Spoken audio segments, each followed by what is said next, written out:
Hi, I'm Dan.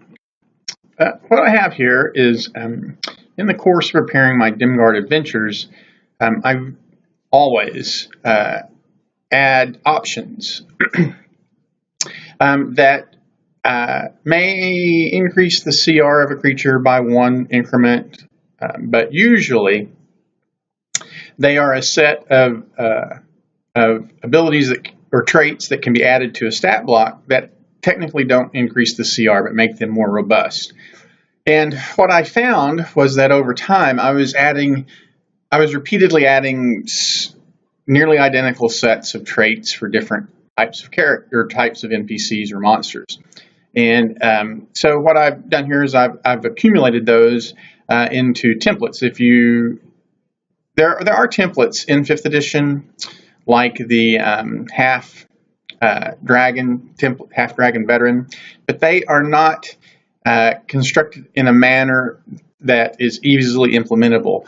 In previous editions, you just applied those traits to an existing stat block, and then it gave you a predictable effect on CR, and you were good to go. But that is not the case in 5th edition. So, for example, the veteran, you apply the traits, and then you have to go through the entire process of modifying a creature to end up getting to the final CR.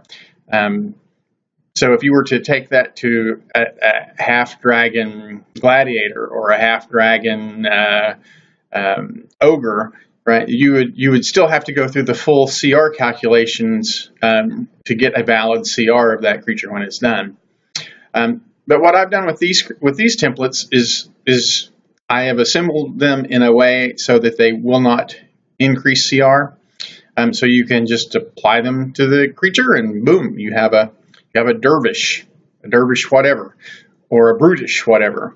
And then I've given you example stat blocks where I've done that to various creatures. I hope you, and the idea is that you can mix up your game with these, right? So instead of just presenting a normal, because we don't want PCs to metagame, or we don't want players to metagame, but it's just a fact that if you play enough and the DM describes it, you say, oh, that's a pit fiend. I know what a pit fiend does. But what about a brutish pit fiend, right?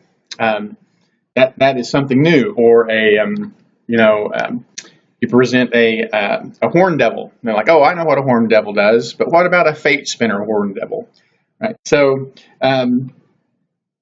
that's the idea, is that this is going to give you some variation that will make the game more interesting, hopefully, and will negate some of the metagame problems that are just inevitably part of the game when you have players who really enjoy D&D and play a lot of D&D.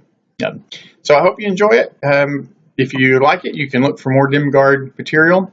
We're all over the place, including a Patreon and a monthly digest that we publish through Kickstarter. Then, of course, we're here on DM's Guild with some titles, and then they're also on the sister site, RPG.com, with our own full-fledged Dimgaard campaign. It's not Faerun, so it doesn't get put on to DM's Guild. And we hope that you'll take a look at that too. Thanks a lot.